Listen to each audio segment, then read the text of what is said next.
બીજા એક મહત્વના સમાચારની વાત કરીએ તો અમદાવાદમાં આંતરરાષ્ટ્રીય પતંગ મહોત્સવ લંબાયો છે। 17 જાન્યુઆરી સુધી લંબાવાયો છે પતંગ મહોત્સવ। નાયબ મુખ્યમંત્રી હર્ષ સંઘવીએ આની જાહેરાત કરી છે। પતંગ મહોત્સવને બહોળો પ્રતિસાદ મળતા કાર્યક્રમનો સમયગાળો લંબાવવામાં આવ્યો છે। પીએમ મોદીના હસ્તે આંતરરાષ્ટ્રીય પતંગ મહોત્સવનો આજે પ્રારંભ કરવામાં આવ્યો હતો। આ વખતના આંતરરાષ્ટ્રીય પતંગ મહોત્સવનું સૌથી મોટું આકર્ષણ હેરિટેજ થીમ છે।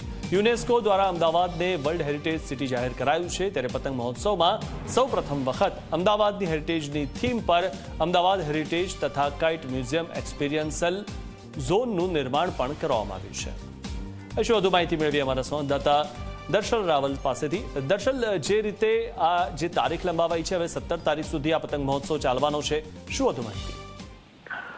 જી, જે પતંગ ઉત્સવ આજથી શરૂ થયો છે એ 14 તારીખ સુધી ચાલવાનો હતો, જેને આજે પ્રધાનમંત્રી નરેન્દ્ર મોદી અને જર્મનીના ચાન્સેલર ફ્રેડરિક મેર્ઝે શરૂઆત કરાવી હતી। અને તે પતંગોત્સવની અંદર વિશેષ આકર્ષણ આ વખતે એ હેરિટેજ થીમ જે હવેલી એ પોળનો માહોલ જે ઉભો કરવામાં આવ્યો છે, એક ફિલ્મ સિટી જેવો માહોલ તે અહીંયા જોવા મળ્યો છે। અને આ પતંગોત્સવને એક સારો પ્રતિસાદ મળતા અને દર વર્ષની સરખામણીએ આ વખતનું જે આયોજન થયું છે અને તેમાં સારો પ્રતિસાદ વધુમાં વધુ મળશે એ અહીંયા આશા સાથે આ પતંગોત્સવની એ તારીખ જે છે લંબાવવામાં આવી છે। 14ના બદલે હવે આ પતંગોત્સવ 17 જાન્યુઆરી સુધી અહીંયા ચાલશે। અને તેની સાથે સાથે જે આખો એક કાઇટ મ્યુઝિયમ જે એક્સપિરિયન્શલ ઝોન જે બનાવવામાં આવે છે જે હેરિટેજ થીમ ઉપર, ત્યાં સવારે 9 થી બપોરના 3 સુધી એ નિઃશુલ્ક પ્રવેશ રહેશે, જ્યારે બપોરે 3 વાગ્યા બાદ એ મુલાકાત માટે પ્રતિ વ્યક્તિ દીઠ એ 50ની ફી જે છે એ નિર્ધારિત કરવામાં આવે છે। અને સાંજે 7 વાગ્યાથી યોજાનાર આ વિશેષ સાંસ્કૃતિક કાર્યક્રમો જે છે તેની પણ મજા એ પતંગોત્સવની અંદર જે છે એ લોકો માણી શકશે અને તેનું બુકિંગ એ લોકોએ